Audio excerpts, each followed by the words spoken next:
My grandmother passed me the envelope under the table between the sweet potato casserole and the dinner rolls.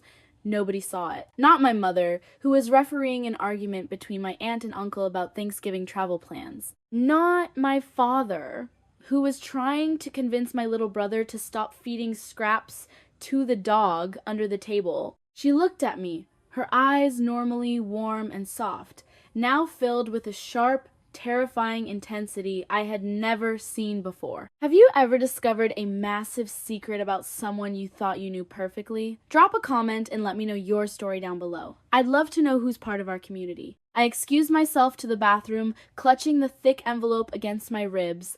I locked the door, my heart hammering a frantic rhythm against my chest. I ripped it open. Inside, stacked neatly, were bearer bonds. $250,000 worth. And a note, written in my grandmother's looping script, but rushed and jagged. Corporate contractors are watching the house. We have 2 hours. Take Noah and Isabella. Trust no one. I didn't scream. I didn't collapse against the sink in tears. I stared at the paper, and the smell of cinnamon and roasting turkey faded, replaced by the sharp, metallic taste of adrenaline.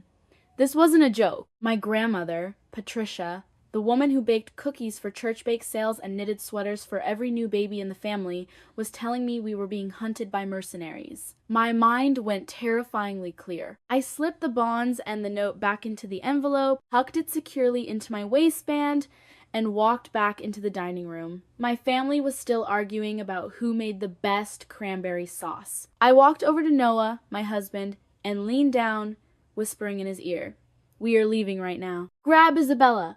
Don't say a word to anyone."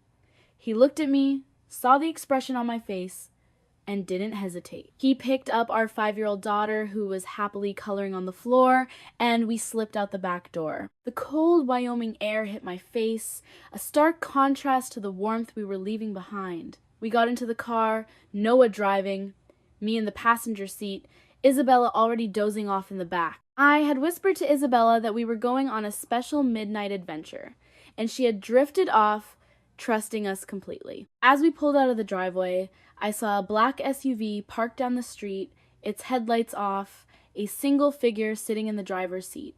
We were being watched. We drove through the night, crossing state lines, heading toward a set of coordinates Patricia had given me weeks ago, telling me it was for a surprise family vacation. It wasn't a vacation. It was an extraction point. We arrived as the sun was coming up, pulling up to a fortified, off-the-grid cabin in the Colorado mountains. Patricia was waiting for us. She looked older, smaller, but her eyes held that same fierce intensity I'd seen at dinner. She led us inside, her movements efficient. "I've had this cabin ready for emergencies for years," she explained, catching her breath. "It wasn't easy to get here, but I managed it." Once we were inside, with Isabella still sleeping in the back bedroom, Patricia finally told us the truth. She wasn't just my sweet 78-year-old grandmother. In the 1980s, she had been a top-secret whistleblower for the Department of Justice. She had provided the critical evidence that dismantled a multi-billion-dollar chemical empire, a corporation that was deliberately and systematically poisoning municipal water supplies in small towns across the country to cut costs. She hadn't just survived a scandal, she was the ghost that this corporation had been hunting for 40 years. Noah and I sat in stunned silence. The woman sitting across from us had dismantled an empire, but why hadn't she ever told us? Why had she let us believe our whole lives that she was just a retired schoolteacher? Patricia looked down at her hands, the hands that had typed those damning reports decades ago. "I didn't want you to carry this," she whispered, her voice cracking. "I wanted you to have a normal life. I wanted you to grow up without looking over your shoulder, without jumping at every shadow." The silent regret of the watchman. I realized then that her entire life had been a performance, a carefully constructed facade of normalcy designed to protect us from the terror she lived with every single day. She had chosen to bear the crushing weight of that secret alone, isolating herself in her fear just so we could sleep peacefully. It wasn't deception, It was the most agonizing, profound act of love I had ever witnessed, but the past had caught up with us. Veronica, the ruthless daughter of the disgraced chemical CEO, had taken over the remnants of her father's empire and was determined to silence Patricia before the final, unredacted files were declassified next week. She wasn't just angry, she was vindictive. And she had unlimited resources. My phone buzzed. A notification from my bank. My accounts had been frozen.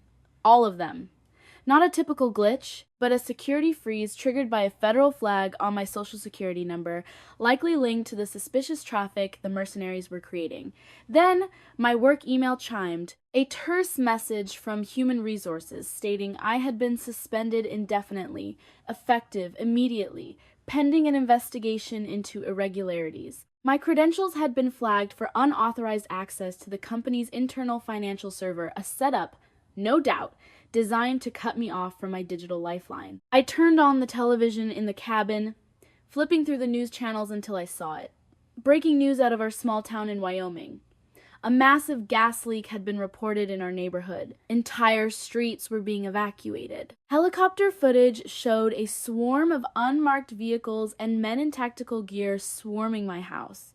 They weren't there for a gas leak. They were searching for the original hard drives Patricia had hidden. Veronica was proving she could reach us anywhere, destroy our lives with a phone call, and use a fabricated crisis to tear our home apart. I watched the screen, watching my life being erased, and a chilling thought settled over me. What if Patricia hadn't done what she did? What if she had stayed quiet, kept her head down, and let that corporation continue its deadly practices? The world without Patricia would be a graveyard. Thousands more innocent people, families just like mine, would have died slow, agonizing deaths from toxic water. Entire towns would have been decimated.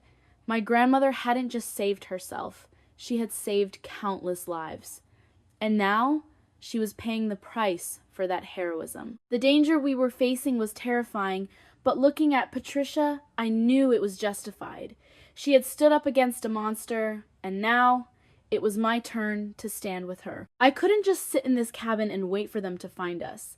I was a senior marketing director. I spent my days analyzing data, tracking trends, and managing crisis communication. I knew how to fight in the digital trenches. I took the master USB drive Patricia had given me, the one she had managed to smuggle out of the house, and plugged it into a secure, encrypted laptop she had waiting in the cabin. The files weren't just old reports. It was a live backdoor access point into the Department of Justice's secure network.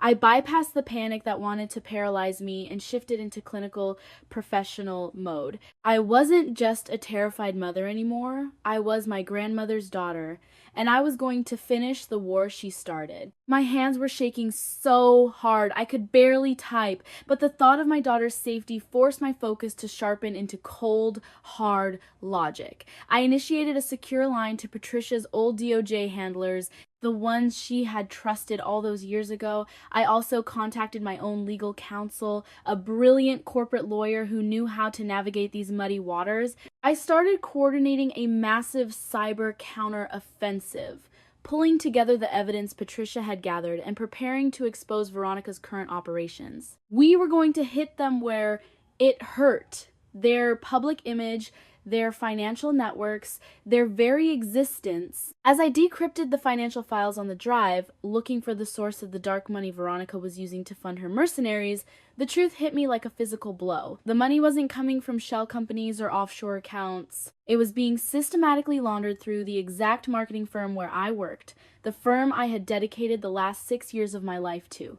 The realization was sickening, a twisted knot of betrayal and confusion. Patricia had encouraged me to take that job. She had pushed me toward that specific company, that specific career path decades ago. She hadn't forced me, but her subtle nudges and pointed advice had guided me right into the heart of the enemy's operation. I confronted her, the USB drive clutched in my hand. Patricia didn't deny it, but the truth was even more devastating than I thought. She hadn't pushed me there intentionally. My hiring had been a complete coincidence, a terrifying stroke of bad luck.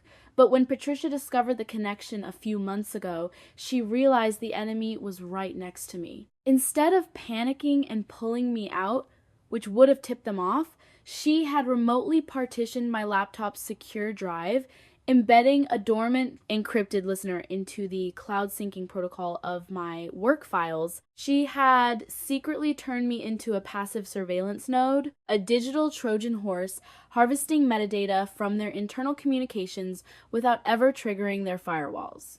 But the protocol had been detected. They had traced the signal back to our house, realizing who I was and, more importantly, who my grandmother was. We weren't just running from them. My very presence at that firm had been the catalyst that triggered this entire nightmare. Patricia had used me as bait to spring the ultimate trap. But I had the keys to the kingdom now. Using my executive access credentials and the DOJ backdoor, I initiated a massive, irreversible data dump. Every file, every transaction, every piece of evidence linking Veronica's laundering operation to the mercenaries and the old chemical company was blasted directly to the federal authorities and major news outlets simultaneously. The climax wasn't a shootout in the woods. It was a silent, lethal strike from a keyboard. Thanks to the protocols Patricia had triggered, the evidence was already in the hands of a special task force she had cultivated for years, allowing them to secure an emergency warrant instantly. The news channels quickly switched from the fabricated gas leak to breaking reports of a massive federal raid on Veronica's corporate headquarters. The footage showed dozens of agents swarming the sleek glass building, carrying out boxes of documents and hard drives. Then, the camera caught Veronica herself being let out in handcuffs. The woman who had terrified us, who had frozen my accounts and sent armed men to my home, looked completely powerless. She was screaming, demanding to speak to her lawyers, threatening everyone in sight, but her threats were empty. The illusion of power from an empty wallet. As I watched her psychological collapse on live television, I understood the pathetic reality of her existence. Her entire identity, her fragile ego, had been built on the rented power of her father's dirty money. Without that money, without the mercenaries it bought, she was nothing. She was just a frightened, angry woman who had inherited a toxic legacy and let it consume her. She thought she was avenging her father, but she was only destroying herself.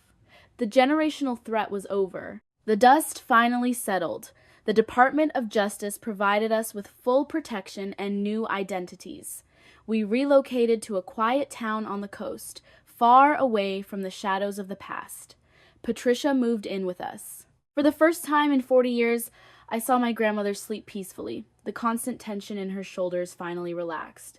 She didn't have to watch the door anymore. She didn't have to carry the weight of that terrifying secret alone. I've come to realize that true protection isn't about grand, public gestures. It isn't about being celebrated or recognized as a hero. Sometimes, the most profound acts of love are the ones done in absolute silence. It's about bearing the darkness, carrying a burden so heavy it threatens to crush you, just so the people you love can live in the light. Patricia had sacrificed her own peace of mind for 4 decades to ensure ours, and she had done it without ever asking for a word of thanks. She taught me that courage isn't the absence of fear, but the willingness to face it alone so others don't have to. If this story made you look at the quiet elders in your life a little differently, hit that share button. You never know who is carrying the weight of the world, just so you can smile. Subscribe for more stories, and I'll see you in the next one.